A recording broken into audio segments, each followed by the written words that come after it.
we've been sitting with this question for 2.5 years now of what can ecovillages do to be more resilient to climate change. Yeah? And in order to explore that, we had the great privilege of receiving some funding. So thank you, the universe, for resource. And to gather together with ecovillages from all of the different Gen regions, so from all of the continents, to work together for a year and a half to look at this together online as a community of practice, but also in all of the communities doing workshop. And we wanted to approach this in different ways. One thing is really looking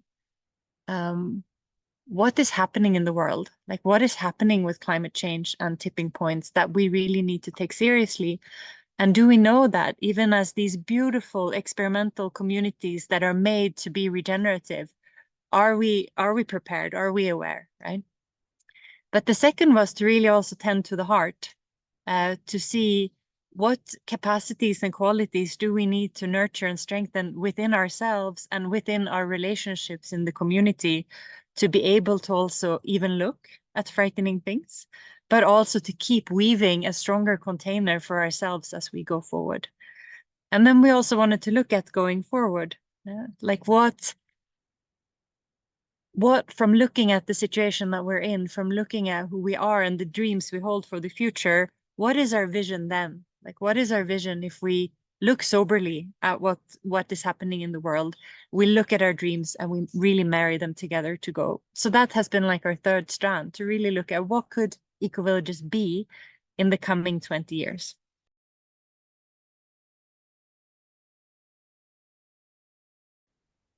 It's a great joy that I feel like years looking back, we have been traveling together with a group of beautiful people from multiple languages. And it's a joy to be here from all over.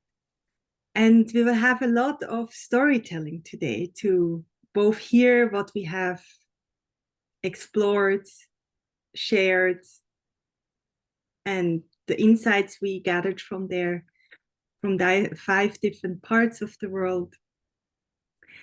And we will have some time to also for you to share what then resilience means in your specific context, being it your community, your work, how you're interacting with the world that we could say does face and is entrenched in a way or wrapped in what we could call also a polycrisis. And we'll like to also share a few outcomes and tools that we have kind of worked on, cultivated, created over the course of this journey. Yeah, so with this richness, which has been very much part of our journey in our community of practice, and we had 2 calls each time, so that we are not having very late nights or very early mornings. So it's also time for us to come together across the different time zones. Some of us were more in one call group and then the other. But Alison has been the bridge and has been in all of these calls. And with that, I would love to hand over to you, Alison, who you can give us a bit of a overview of what have we explored and where have we landed together. Okay, I have a short presentation, just an overview of what we did and some of the findings that we've been exploring. Okay, so as you know, our project was really focused on understanding resilience of eco-village communities, especially in the face of catastrophic climate change. And we had 2.5 degree increase as part of this scenario. Just a reminder of some of the guiding questions. We were interested in understanding how resilient are ecovillages to climate change. And just to give a bit of a benchmark, in particular to a 2.5 degree increase in global warming, to that particular scenario.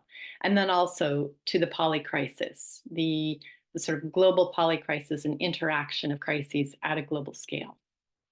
we also wanted to know, what can ecovillages do to become more resilient to climate change and the polycrisis? And then thirdly, to explore how can the Global Ecovillage Network actively contribute to building resilience more broadly, both within the regions and social ecological systems in which they're nested and beyond. So I wanted to include a slide here, just again, as part of the context. What is the global polycrisis and this 2.5 degree scenario? Climate change is obviously part of the driver of global polycrisis, it also impacted by it. And that kind of fancy term of the polycrisis is really just this concept of multiple crises unfolding and interacting and triggering one another at a global scale, actually crossing scales, but just the idea that, again, we are living in a complex adaptive system, and these interactions between different subsystems give rise to, unexpected and emergent behavior. And so I've included a figure here that just from the World Economic Forum, from a sort of economist's perspective, what these polycrises might look like in terms of risks and their interactions. And what struck me about this particular perspective on the polycrisis, you can see the few green dots over on the side. Those sort of represent basically the environment, the environmental damage, failure to mitigate climate change, biodiversity loss, natural resource crises. I would look at and think about the global polycrisis as quite a bit differently, especially if we're considering it in combination with climate change, where our environment, our biosphere that we depend upon is actually much more central and fundamental to the crises that we're experiencing right now. And the second image is a photo I took, and it's an artist's depiction of what is a social ecological system. You can see the small ball of coins in the middle. That's the economy, representing the economy. The blue networked lines outside of it is the society. Conceptually, it's just saying that that the economy is nested within the society. Society is then nested within the biosphere, the living moss pieces that you see.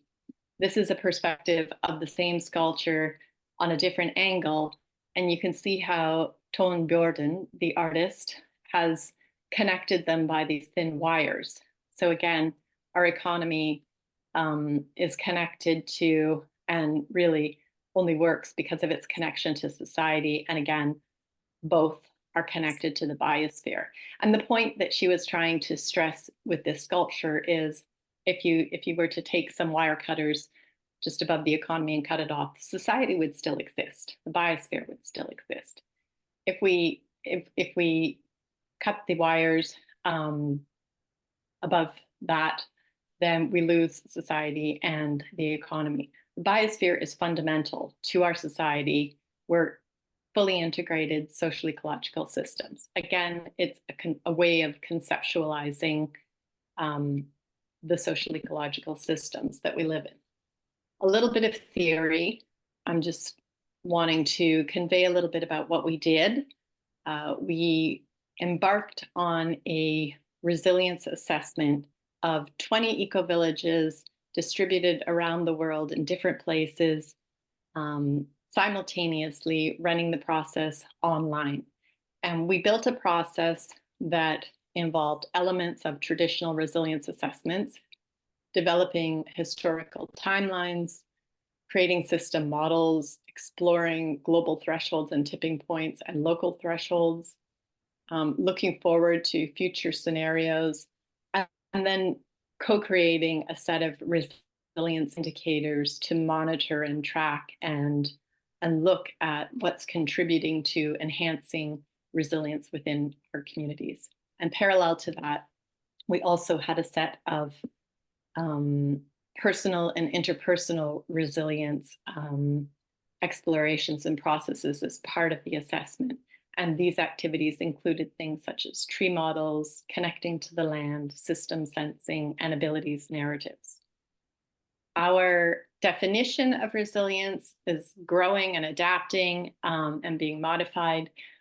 For this project, we considered resilience as a reflection of the capacity of a community to prepare for and respond to change by absorbing the shocks and stresses in ways that sustain the well-being of people, both in and around the community and the natural systems that we depend on. And this view of resilience includes having the capacity to adapt, as well as the capacity to transform and pursue different alternative pathways when necessary. Part of this perspective, again, is that communities are complex adaptive systems with many different interacting parts, both social and ecological, that cross scales, and this sort of like dynamic processes can give rise to emergent behavior. So on our resilience assessment process, one of the activities that we began with was a historical timeline, and the historical timeline is really part of the system scoping phase of the activity, where we are coming to a common and shared understanding with the community about the past, stresses and shocks that were dealt with and how they were dealt with, what sort of adaptations happened. And again, it's part of this process of thinking about the community as a complex adaptive system. Another activity that we did, also part of the system scoping phase of the project, was thinking about our communities as social ecological systems and developing these conceptual models of communities as systems. And there's so many different ways to do this. It's not complex. It's just identifying the different social, ecological, political, economic, etc., all the different parts that play a role in your community, and thinking about how they're connected, trying to identify feedback loops where they exist, understanding how some of those feedback loops give rise to different behavior within the system. On the left here, I think from the 100-Fold Farm, there's a system model that focuses very much on the water cycle and the impact of storms, extreme storms, and also policy and drought and growing food, and all of those different bits and pieces that interact together. And on the right, in Webikotel, another example of a type of system model that really shows some of the complexity that can be present and some of the important issues like water supply and forest fires, but also how they interact with other components in the community like tourism and food production and aging populations. And so again, just understanding all these different components of the system, the community, and how they interact was an important part of that phase of the project. And then we moved on to thinking about, again, as part of these system dynamics, at a larger scale, at the global scale, tipping points, thresholds that can be crossed. And in this case, with the figure that we have here, beyond a 2-degree increase in temperature, some of the global tipping points that scientists are monitoring, and as part of our resilience assessment and workshops in the community, understanding how crossing some of these tipping points might affect communities, and also identifying local thresholds within the community, whether they're biophysical or social. A couple of the quotes here from Bangladesh, local threshold was salinity levels. And this region is very popular for its productivity. But if the salinity increases, the farmers will lose their native varieties and become fully dependent on the companies for seeds and other agricultural inputs. So that's an example of a threshold, a local threshold that was identified within the community around salinity levels. In Siebenlinden in Germany, stress was identified as one of the thresholds in a community. As it becomes hotter, living conditions become more difficult, health declines, people's ability to act declines, less common refueling, and more conflict and disputes. Then we moved on to creating future narratives and scenarios using the 3 Horizons model. And this was a really well-received activity. Many of you might be familiar with this particular method. And again, we can't go into detail, but it worked really well for the communities, I think, to identify, things that are not working so well and have them decrease over time, the seeds of positive change that are present now and that we can grow over time, and in the middle, some of the disruptions that might interact with those trends. And then from that process, developing a positive vision of the future in our communities and exploring what they might look like through narratives, stories, art, etc. I think from the Earth Song community, there was a really beautiful kind of vision of the future. And I'll read it here. We are flexible and nimble. The world has difficulties, but we are here and thriving in ourselves. We feel connected with each other and our internal well-being and how that impacts the wider community. We have influenced people around us, and there's much more of a community feel in the wider area. We are not an isolated place, but integrated beautifully with a lot of other innovations and institutions in the wider community. We are a center of optimism, resources, and knowledge in the post-carbon world.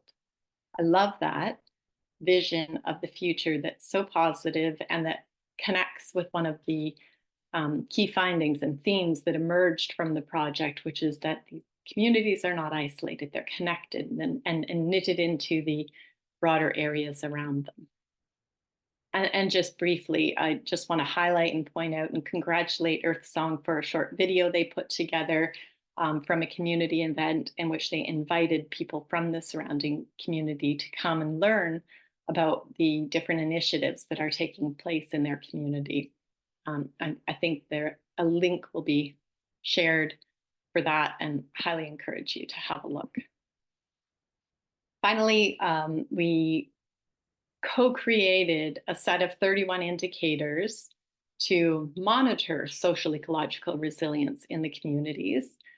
This was done over several community of practice online sessions with time in between to comment on the different ranking criteria.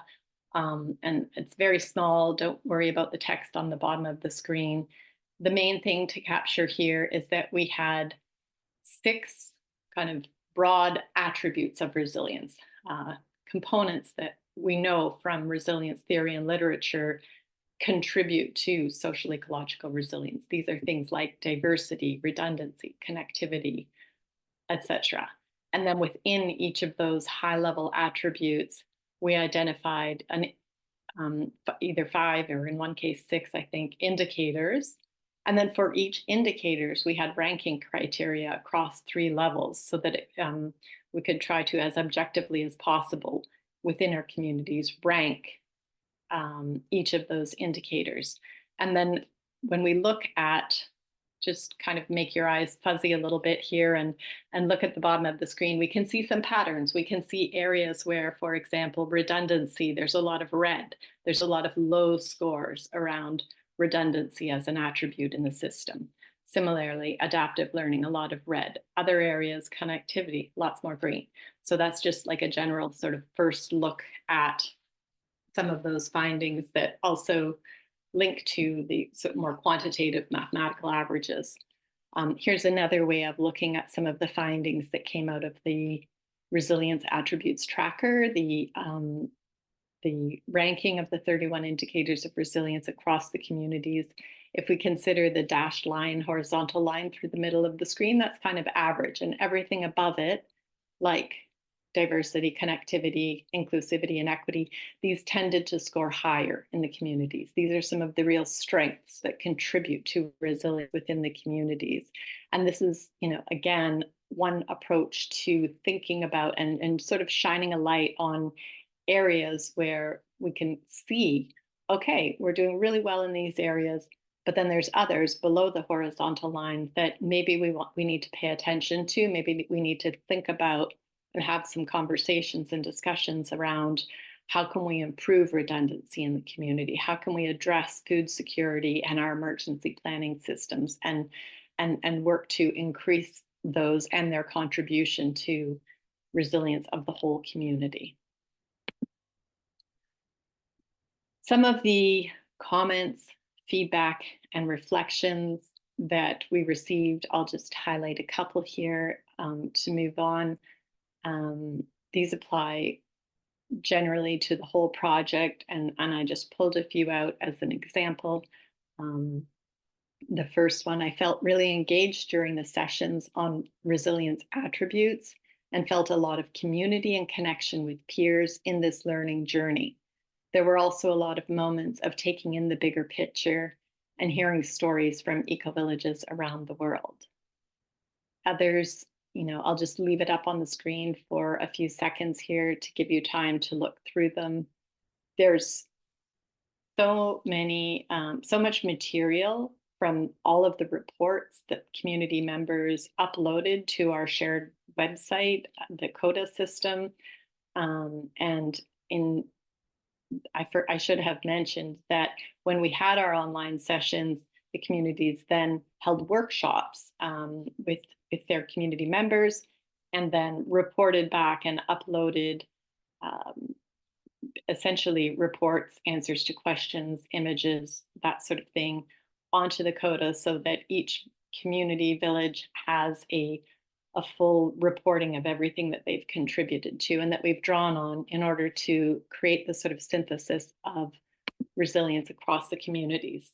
So I'm into my last 3 slides here, and a very quick overview and summary of some of the key findings, 9 in all, and emerging themes from the project. Again, it's so much to distill the amount of effort and work that has gone into this, and I don't really love going so quickly through it all, but there's so much to share in this session. So I'll just go through them. A key finding, first one, climate change impacts and social ecological resilience are unevenly distributed across the Global Ecovillage Network and community of practice. I think this would extend beyond ecovillages as well, but it was really present for our project because we had 20 communities that were from different parts around the world, and resilience and climate change impacts are different, and there's an enormous potential to learn from that and to share and to experience that. Second key finding was that knowledge of potential climate change impacts and risks in many cases is limited, and there's a real opportunity to better integrate information from regional projections into plans and strategic priorities. Some communities are already doing this, and others have the opportunity as well. Many of the sustainable practices already in place in the communities definitely contribute to their resilience and are very important, but alone, on their own, they're not sufficient in the context of a 2.5-degree increase scenario or pathway. I think that applies to most communities around the world.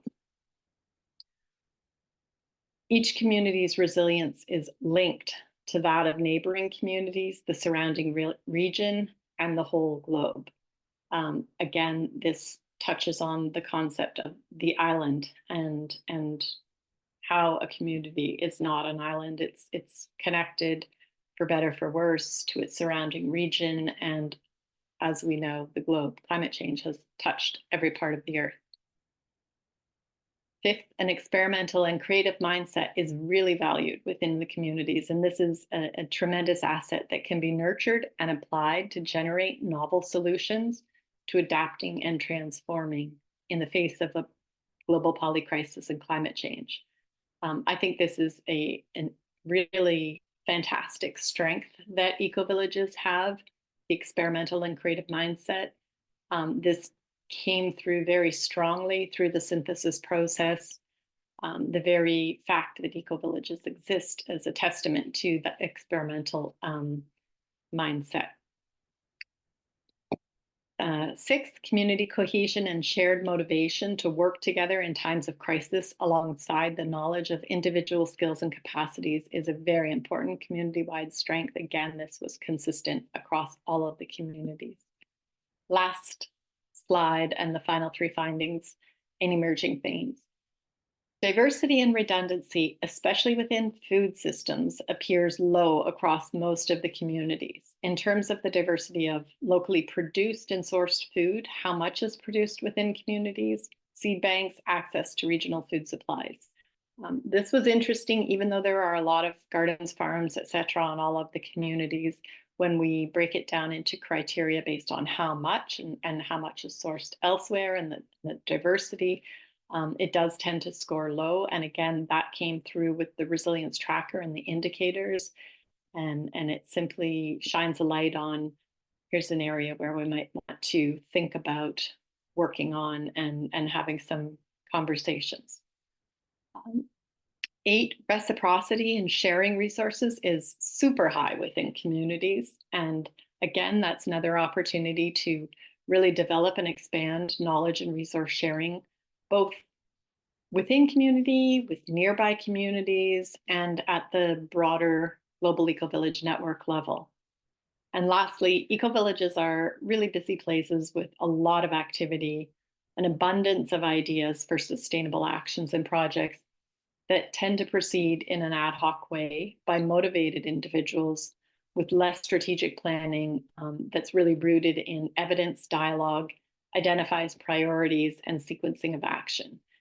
Again, it's not a criticism in any way. This is just what emerged from the project as an opportunity to pursue, to consider, how to think strategically about where to focus our energy and specifically to develop and enhance and build resilience. That's the end of my presentation. I probably took a little longer, even though I felt like I rushed through it. Again, it's one part of the project, and it followed the traditional resilience, social-ecological resilience assessment methodology with a really fantastic contribution with the co-creation of the tracker, the indicators. That is a tool to continue to use for monitoring resilience within communities. I'll pass it back to Luia now, and thank you. Thank you so much, Alison, for sharing.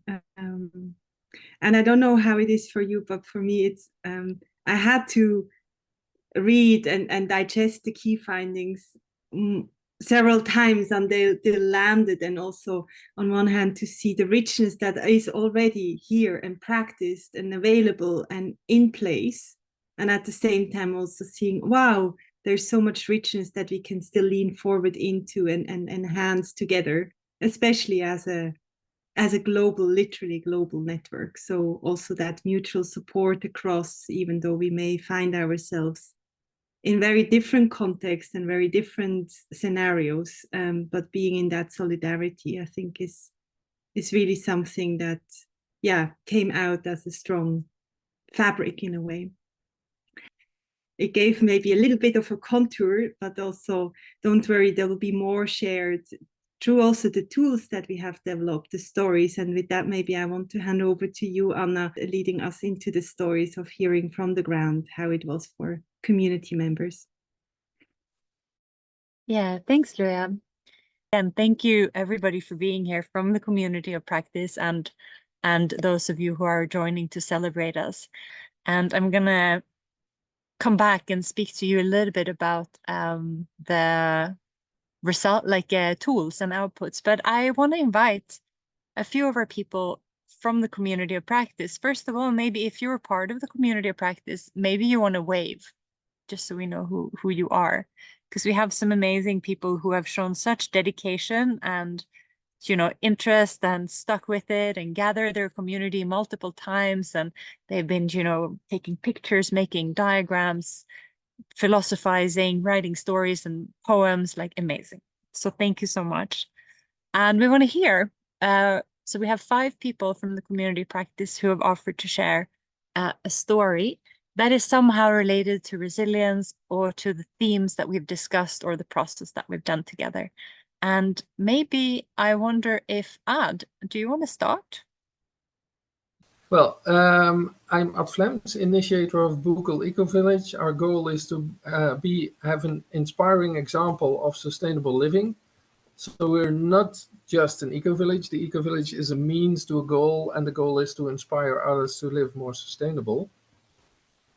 We designed our ecovillage to be resilient to all weather extremes because we only live here now for 2 years. We were able to do that.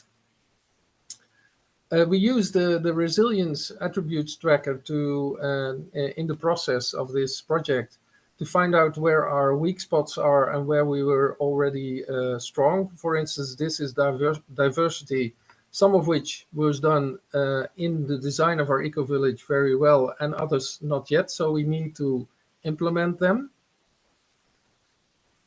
And for redundancy, there are some weak spots, but there's also some things that we done very well.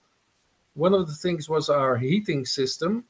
We have a heating system that stores the energy of the sun in the summertime into 400 cubic meters of steel waste, and that we can use that for the rest of the year to heat our houses. If that doesn't work, and it hasn't worked until this, it will work this year, hopefully, then we used a backup system that's a redundant system to heat our houses. And if that didn't work, sometimes we had to, that didn't work even. And our houses are so well insulated with hempcrete walls that even our body heat became part of the heating system. And of course, the sun, if the sun shines and it comes into our houses, the houses are heated by that. We try to use as many elements with more functions because that's also part of an integral design. For instance, a green roof is a good way to incorporate many things, like good for biodiversity. It's well protecting your house against extreme hail, extreme rain, extreme heat, and extreme cold. We are going to share all these practical solutions that we use in our houses and in our area on a website we made, the globalgoalscommunity.eu. Here are some of climate change, 5 that we already implemented. You can find them on the website. And here's one that you can see about how to make a healthy soil. Well, that's it for us.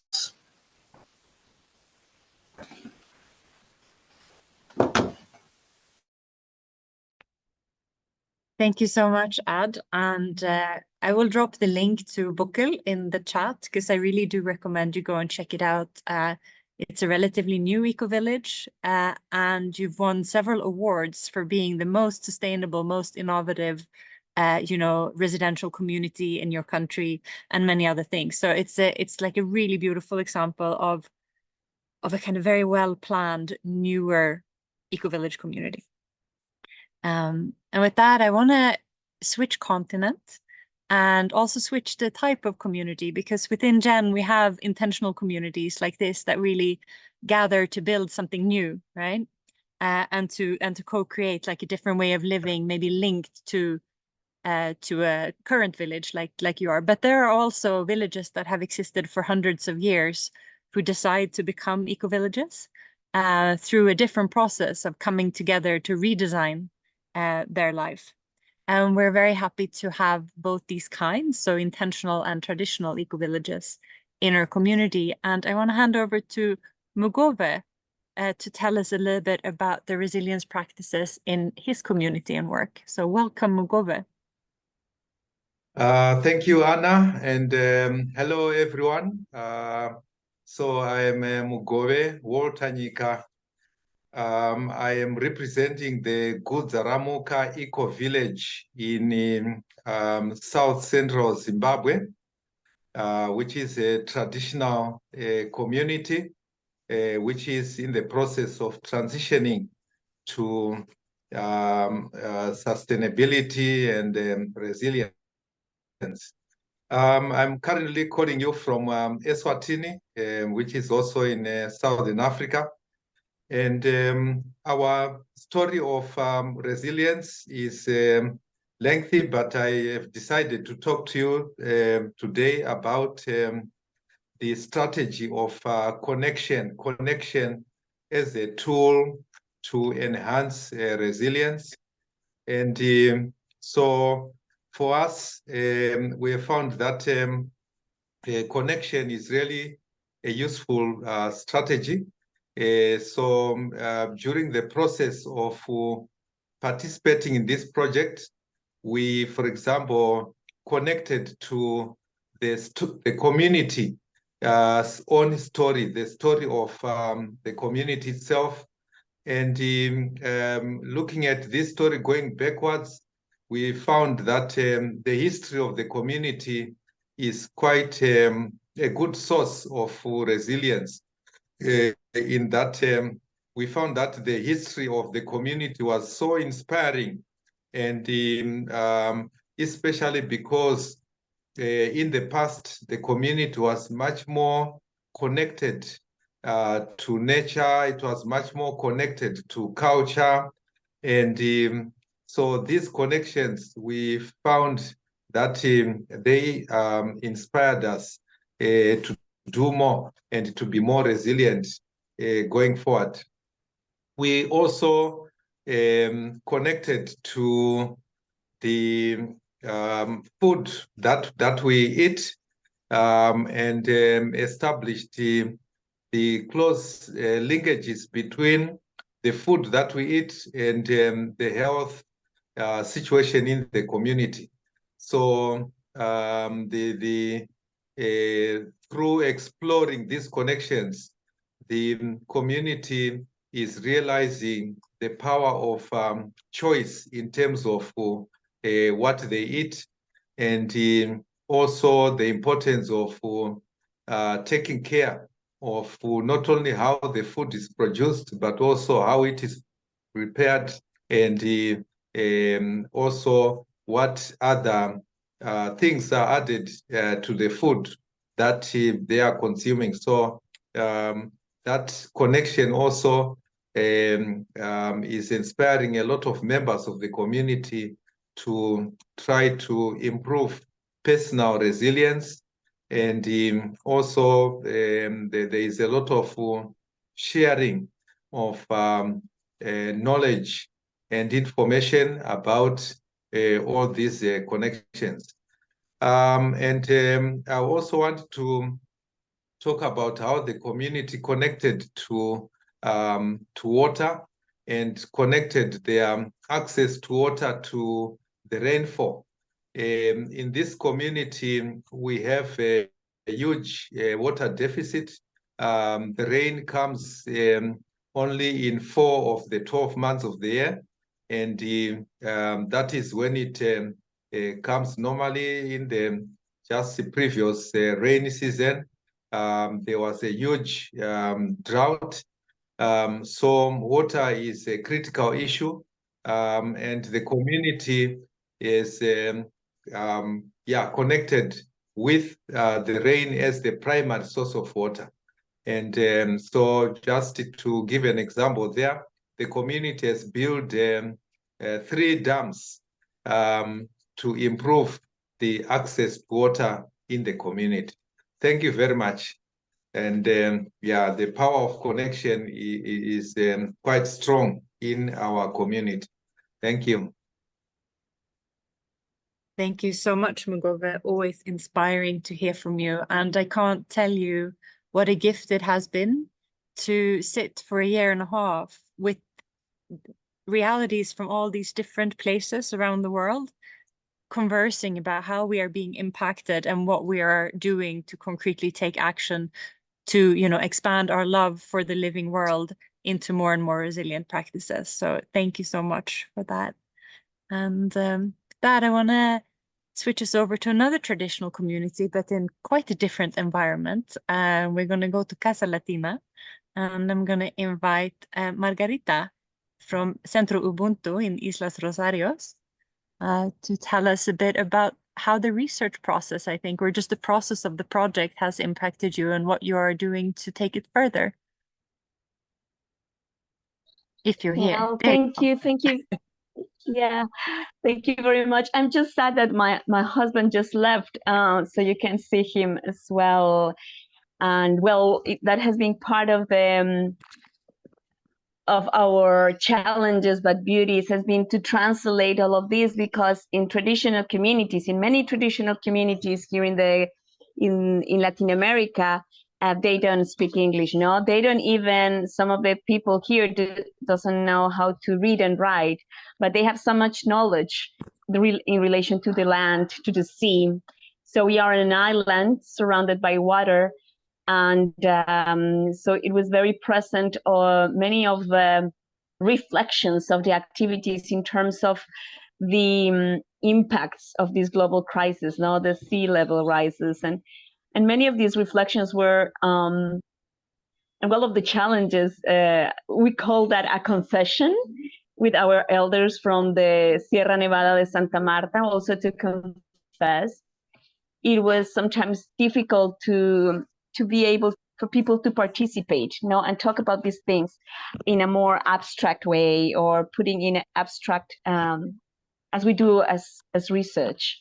So I also celebrate what we call here the, how you call it, like action research, implementation and action research. There was something also that we could make practical as we were working in some of the issues, but also to push ourselves to try to bring people to talk about these things and systematize it in an abstract way. So it's not always easy, but we share in many activities, and this is an advice for many of you who wants to work with your communities, and sometimes you feel like disempowered because people don't participate, to call for potlucks, to call for a dinner, to call for.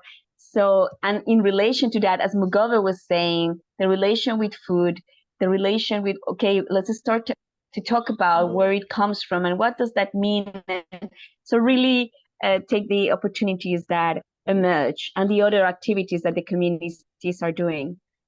But just to share something very, very strong that has happened to us also in relation to all this reflection of the polycrisis. We declare in May this year the climate emergency for the islands. As much as we do, as we use solar panels, as we are doing replanting of coral reefs, if we don't take bioregional and global decisions, all our efforts are going to, not be enough for these communities.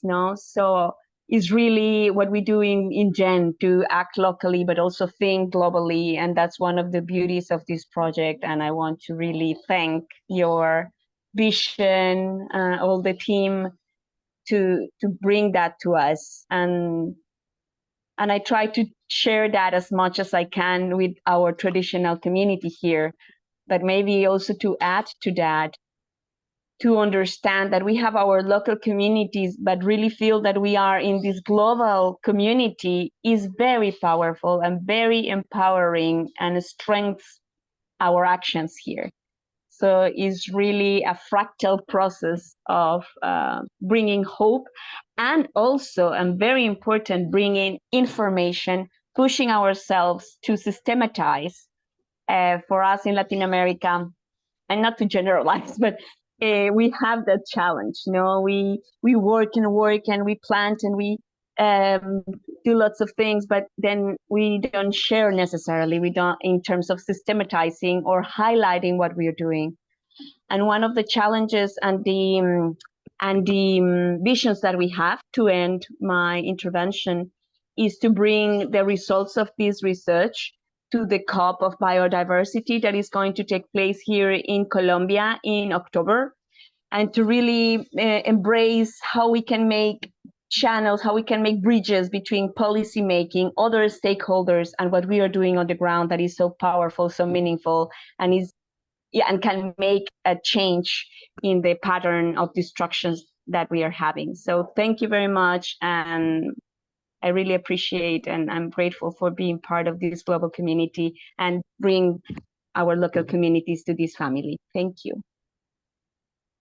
Thank you, Margarita, so much. And thank you for all of the bridging work that you are doing. You know, Margarita has been part of GEN for a long time and really working on this bridge from traditional communities all the way up to global policymakers. So just huge appreciation for those of us who take local action and also have time and space and bandwidth over to act on many different levels of scale, because it's a real skill.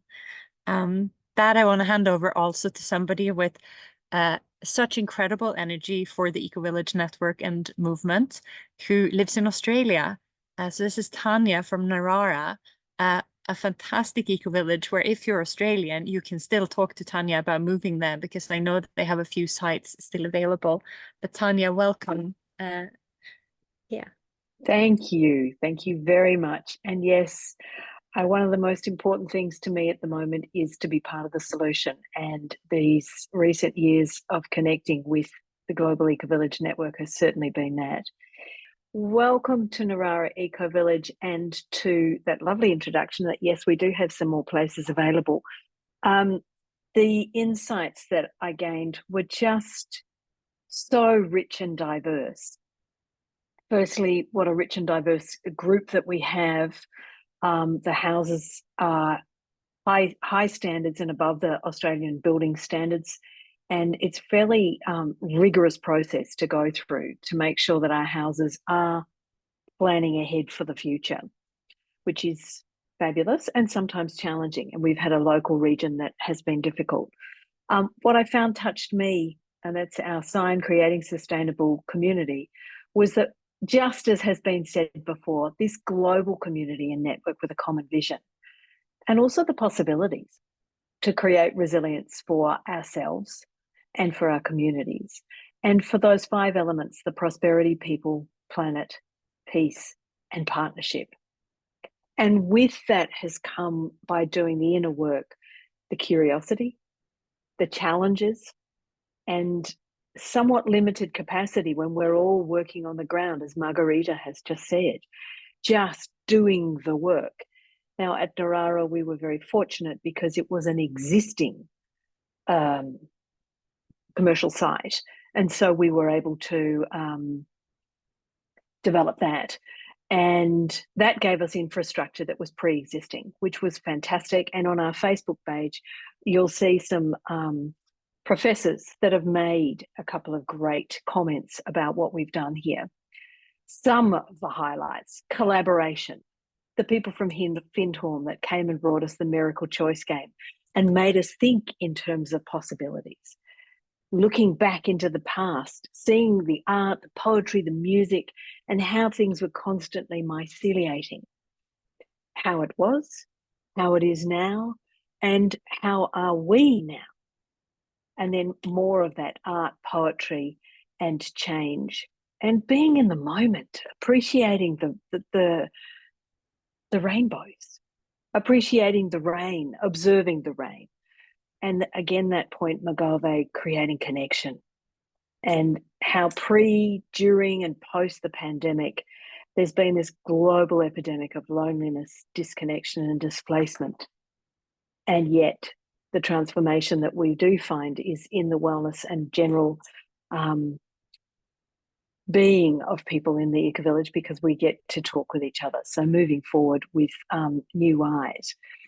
And then I just love this. Who's going to build that better world? Children. They will do things that are now considered impossible. And this is a special door within the village. So from that, I have personal gratitude for the online Ecovillage design education. Thank you very much, Makako. Gratitude for the work that reconnects with our member John Seed, who is a peer of Joanna Macy, for having discovered the inner development goals that have evolved in the last 3 years. Our beautiful forest, the discomfort that I have experienced in these years to grow, and then go way out of my comfort zone, and to really feel an imposter syndrome because I don't have the same experience as so many, and yet what my aspirations are to be an effective ambassador from Jen by creating other programs that incorporate other tools that I've used. And some of the highlights have been that we've mapped everything. So the mapping of projects there was in 2012, and you can see that it's now, POP stands for plotting progress, positive progress. And as you can see, these are all interconnected, and this was done by one of our board members, Professor Rosemary Leonard. And here are some changes that we've got: the food resilience, like so many. We have the energy resilience with our community battery. And this is a group of communities that came for a field day to us. We also had universities staying. And as was mentioned by Margarita, food, food, food, food, yum, yum, yum in my tum. And don't forget to dance.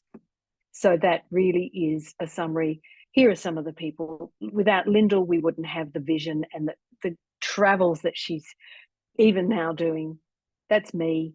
And Bridie Guy, who stepped in, has done the EDE online with Makako. She's just about to go to the Gen Europe gathering, and she's also going to Damanhurst.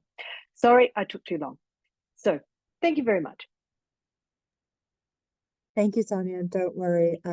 Like I said, I know you for your boundless enthusiasm and for always having 100 projects, going. So, and I know you only brought like the tiniest sliver of everything that you're touching and loving and enthusiastic about. So thank you so much for showing us a little bit of Narara.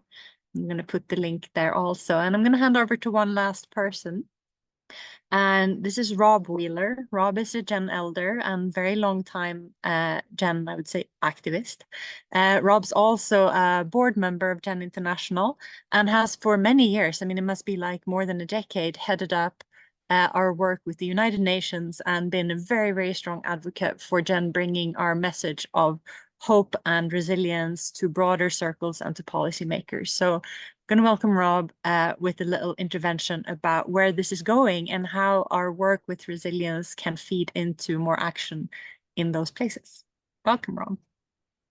Thank you, Anna. And it's so good to be here with all of my friends from over the last 2 years today. I've been representing GEN, the Global Ecovillage Network, at the UN Climate Summit Conferences, or COPs, for quite a few years now, including last December in Dubai, during which I shared the work that we've been doing in this project with the international community. We've read during this climate resiliency program that the Intergovernmental Panel on Climate Change calls to reduce emissions by 50% by 2030 in order to have even a 50% chance to limit global heating to just 1.5 degrees centigrade, the goal that was agreed to at the Paris Climate Conference in 2015. We've also learned during our climate resiliency tipping point sessions that 5 of the 16 tipping points could be triggered even at today's temperatures, while 4 will move from possible to likely at 1.5 degrees centigrade global warming. However, the top climate experts also report that the chance of crossing over multiple tipping points can be greatly reduced by rapidly cutting greenhouse gas emissions starting immediately. GEN can thus make a major contribution by showing what smaller communities like our ecovillages can do all around the world to help with this when we strive for climate resiliency. And we can now provide many of the basic tools, resources, processes, and information that will be needed by these communities all over the world in order to do so. Fortunately, major efforts are already underway now to support and promote, and a number of countries have already signed on to and are calling for the development of a fossil fuel non-proliferation treaty, which would mandate the rapid phase out of using fossil fuels. This is also something that GEN ought to support as well. Every community and family also ought to be planning for what to do when various types of climate emergencies strike. So our attributes tracker and our set of indicators will be invaluable for the international community, as well as for our communities within GEN, and to present at COP29 this year. And that is also a good reason, part of the reason for why I went to Dubai for COP28 last year. The UN also launched a global education partnership at COP28, and every school and country has now been encouraged to teach climate education, and many more are beginning to actually do so. They should all be studying about the tipping points like we did, and what we can all do to help them keep them from occurring, or at least to slow down our approach towards them. So this partnership will also provide us with an excellent opportunity to share what we are doing as a part of our Climate Resiliency COP, and sharing that with teachers and students and government representatives from all over the world, both this year and in the years to come. The UN is also looking to establish 2 new climate change funds, one on adaptation and another for what is called loss and damages.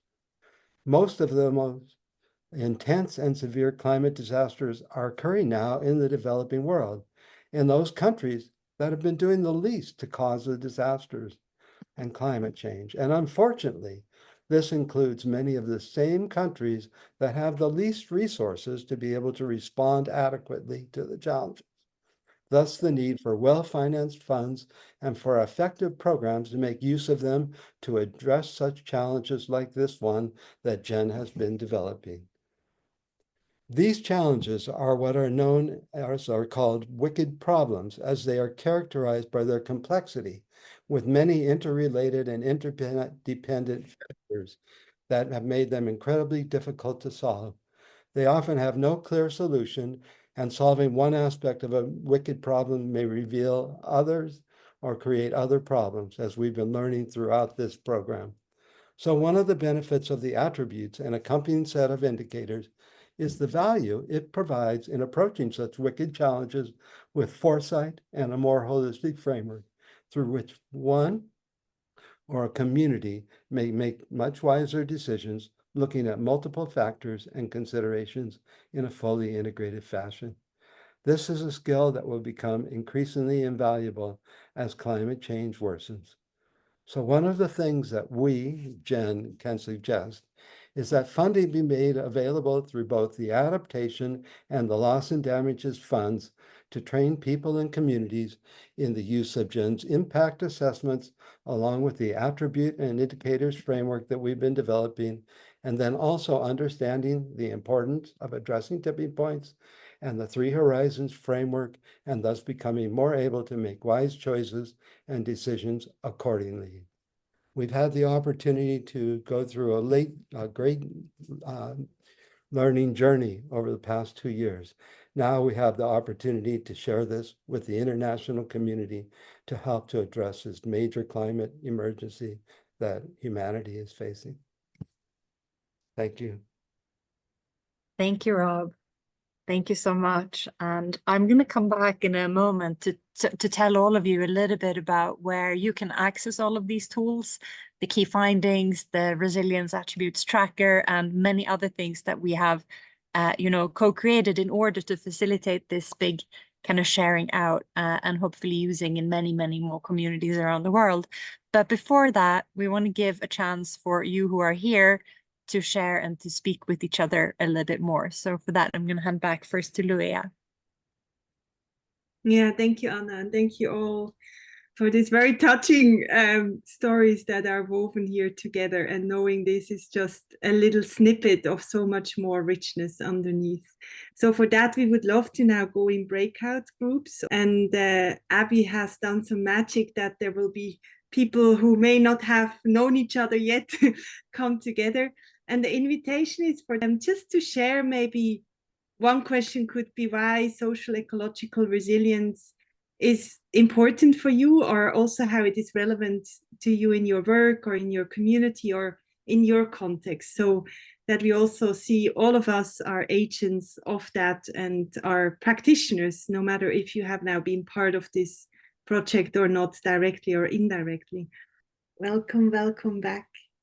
We have now time to hear some thoughts or something that inspired you hearing from each other. Yeah, how was this conversation, and what are you taking away with you? And maybe I just want to share an invitation for you all. The embracing of our accomplishments as a family is very important. That we can talk about this as our global family and talk to anyone, to any stakeholder, any members of your community. Look what we are doing globally. Also, this idea of the syndrome of the imposter is quite strong in many of the people in the eco-villages, that we are not doing enough, that what is that we are talking about resilience if we are not able to provide our own food. And I can see that and I mirror that, and they say, no, we are doing great things. And even recognizing our challenges and our weaknesses is a great step. So it's an invitation of taking all of these stories as yours, as we are a family, and share about them and feel proud about them, and spread the word. Thank you. Yeah, in my room, we shared about the global capture of our lives, and that for resilience, we need to recognize that, since the Industrial Revolution, different aspects of our lives have been captured for profit, and therefore to regain that resilience, we need to recognize this and to reconnect with different parts of our lives, be it the food that we eat, the health system, our control of our health, and also recognizing that there's been a push for individualism as something that is good, and yet I think before that we all had a very strong sense of community, and we had cooperation reigning supreme over competition. Discovering this capture is an important step towards regaining resilience and control of our lives once again. So that was our sharing. I'd like to take this opportunity to introduce one of the other members of our community that people have not seen, has not been as visible, but has been one of the key people that helps to drive this project in our community on the farm. And I know that this happens in every community. There's the people behind the scenes that are really doing the work. So this is Kenny Breckenridge. Kenny is a part of our coordinating team here. He manages our blueberry patch. Yeah, every work day we have, Kenny's right there, one of the key people that puts it all together, brings all the tools, one of the inspirations for moving towards climate resiliency. So Kenny, share something with us. Well, it's been quite a journey these last 50 years. And I feel like we were an eco-village before the eco-village movement started, realizing the problems that were facing the world back in the 60s and 70s. We're kind of, we had a spiritual leader that gave us direction to have a good moral attitude to address the problems. Sustainability, cooperation, collectivity, using the strength of the people, working together, we were able to put a community together from the ground up. We kind of restructured the culture that we came from and into a more compassionate, peaceful lifestyle that has sustained us. And one of the problems that I feel like we have is that we've done such a good job that the folks are a little bit immune to the realities that the planet is facing. We got plenty of water, plenty of food. Nobody's hungry, nobody's homeless.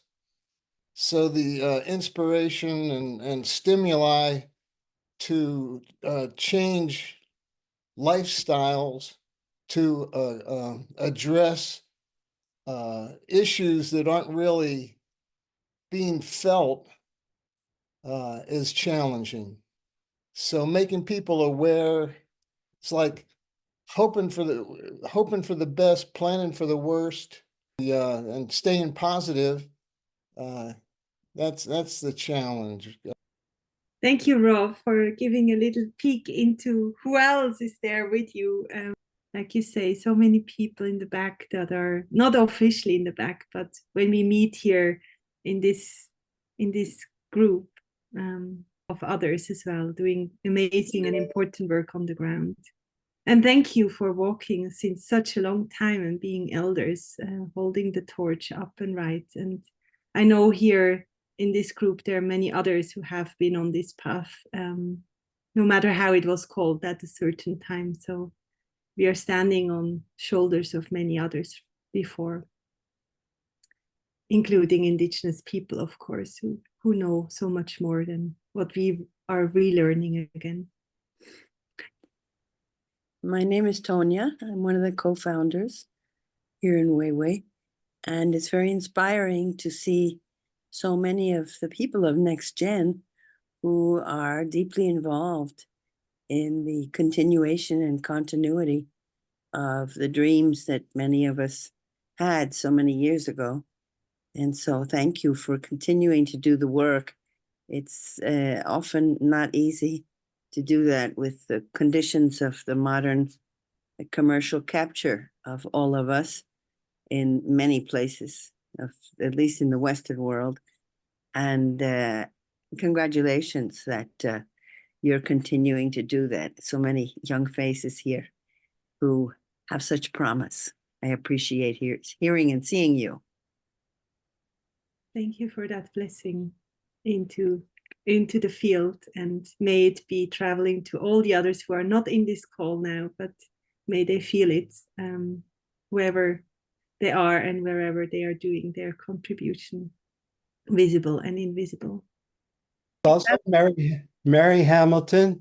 Mary has lived here for, 40 years on the farm, raised 4 children here, many years as a single mom, taught for many years at the farm school in our Ecovillage community. Well, I just love getting to listen to all of you talk, because you just radiate this energy of, just doing so much, doing as much as you can to really help the problem. And I just very, very much appreciate all the work that you're doing. With that, maybe I hand over to you, Anna, who's sharing a little bit more of how to take it onwards also, and what has emerged concretely as tools and resources. Yeah, thank you. And just want to say thank you. I really felt that as a blessing from our elders, and it's not so common in my life, I noticed, and like it really touched me. So thank you so much. The feeling of standing on shoulders, but also of having this blessing flow down. And also thank you, Rob, for putting our attention on, it's often in my experience, not the people, like there are some people in our communities who do the connection work between, and there are some people in our communities who are so focused on building what's there and growing the deep roots and refining what's there. And both of those are immense jobs. And we sometimes only see the ones who have the passion for this other networking and connection. So in that way also, I feel like we just rest on the work and passion and love of so many. Yes, I wanted to share a little bit about, some of the things that we are actually still creating of how to bring these voices and stories and also knowledge and capacities further. And first, I think I really enjoyed hearing the stories today, and I want to celebrate Eva Goldfarb, who is here. Eva is from the Gen International team, amongst many other things, and then current Ecovillage founder. And she has been the host of our podcast. So we created a podcast for this project to bring out the voices, and many people who are here and who have spoken have a podcast episode where you can hear more about their story, their relationship to resilience, and about their community. And Eva's done an amazing job in bringing that together, and Thais, who was here earlier also. So I really recommend that. And we're writing a report as well as an ebook, gathering all the materials that are collected. The report will be like a short kind of just key themes, highlights for those of you who just want to be like, this is like what we really learned, and this is the direction that we kind of suggest to be going together. And then we're gathering much more in-depth materials into an ebook. So for those who are curious about the whole process we did, all of the different sessions and activities, and a little bit more like in-depth the practices that we surfaced in ecovillages, you can also find that coming soon. I heard about the attributes tracker and the indicators, and that's going to be a tool that's actually almost available online. The place on the Global Ecovillage Network website that will be the home of everything that we've created. Here you're going to be able to find the key findings, the nice picture of Lauline. You're going to be able to find the book. You're going to be able to find case studies. So we've pulled out, like really exciting examples and case studies from all the materials we've gathered. You're also going to be able to find stories of resilience. So that's where members of our community practice have written stories about something in relationship to resilience of a choice, kind of topic of their choice. Very, very moving and touching. And we're going to have the tracker, as well as more practices for personal resilience that we have gathered, and many more things. You get the picture. It's going to be amazing. It's almost there. And you're going to be able to do the tracker in this place, no matter if you're an eco-village or not. It's meant as a tool for all communities around the world to use. And this is still like a beta version of what it will look like, but you're going to be able to have a graph for your community where you can see how resilient you are in different parameters, and learn more about what resilience could mean in your community in many of these different areas that we've been touching on. So that's coming. And I also wanted to tell you that we have turned those cards with the help of the beautiful Camila, who is also here, who's also from Aldea Feliz in Colombia, and who has been doing amazing design work for us. We have turned those indicators and attributes into a set of cards for facilitators and teachers to bring into their communities, to their classrooms, to teach about these things in kind of more creative and colorful ways, to also bring it as a conversation into the spaces that we're in. So those are some of the things. And we also made a course. We made an online course drawing on all of the materials and the sessions that we have done. So if you're at all curious in like repeating, you want to do, check out what is it like to do a historical timeline or a Three Horizons activity in your community, that's going to be available to you. It's called Weaving Resilience, and it's also coming soon. And we're making a facilitator's manual that also summarizes all of those activities and how you can bring them into your community. So very, very rich in resources coming, very soon. And that's really not possible without the support of the Gen team. So I actually really want to honor, we've been a project team, working on the project, and we've been the amazing community of practice, but in the background, we've also been the Gen team, and nothing would be possible without the incredible work of those who hold our organization and our network together. So whether you're a board member or a team member, just want to say a deep thank you to you for the work. And actually also a real call out to, all of our information is going to be available soon on the Gen website. So please sign up to our newsletter if you want that information. And also a really heartfelt call, like if you're at all inspired by this work or the work of ecovillages around the world or Gen, to support us financially as well. This is a really, really simple way to show your love and support for the network of ecovillages and the movement. If you want to support Rob to go to COP, if you want to support more networking to happen or more spaces like this to be shared, or all that invisible work that's happening to actually build the connective tissue of our movement, I really encourage you to go to that link, even if it's a pound or $1 or a peso, or soles, or whatever your currency is. It's really welcome. And also please share that with your friends, especially those of us who live in more resource-rich environments like myself. We are also lucky enough to actually have secured some funding to take this work further. So starting in a month or two, the community of practice is continuing and also expanding to invite new people in a second cycle of our project, where we're going to go more deeply into certain themes, like how can we have better emergency preparedness that still cares for the value of all life, right? The well-being of all life, that communities themselves can co-create and really like have control and autonomy over. And we're going to look more into the importance of storytelling. Like we heard from Mogove, the stories of the past are an incredible source of resilience for the future. What's the role of art and storytelling in building our resilience? And how can we actually monitor and learn more about the systems that we're in and understand, you know, these big processes that are happening globally and how we can contextualize them and act on them locally. So that's where we're going next. So if you're really interested in that and our continuing work, there will be trainings in all of our regions, workshops held by community members, as well as many other opportunities to engage. So that's coming. I'm going to drop our email in the chat. So that's resilience@ecovillage.org. So if you're interested in the resources, or if you're interested in the next project, or interested in, you know, inviting somebody from the community of practice to give a talk or a course or anything like that, please email us and we'll make sure to gather your contact details as well as to forward it on to the relevant people. If you would be in the same place, you would probably now light a fire or gather around the table with yummy food. But also knowing that probably our communities and places we are inhabiting call our attention.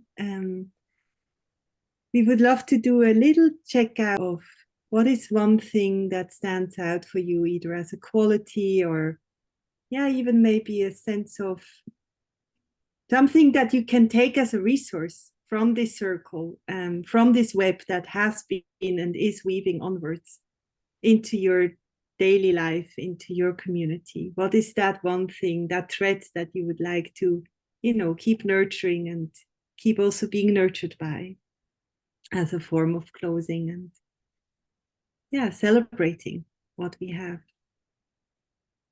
what has emerged throughout this journey and with this journey and the vessel that we have created together. Well, thank you all for being here. Thank you all for having traveled visibly and invisibly with us. And may our paths keep crossing and weaving further onwards. And keep in touch. Reach out if there are any questions or ideas, inspirations that you like to share into the community. Be well and see you soon. Thank you, everybody, so much. Thank you. Abrazo So good to see grande. everyone. Namaste. Immense Gracias. gratitude. Gracias. Ay, qué lindo, gracias.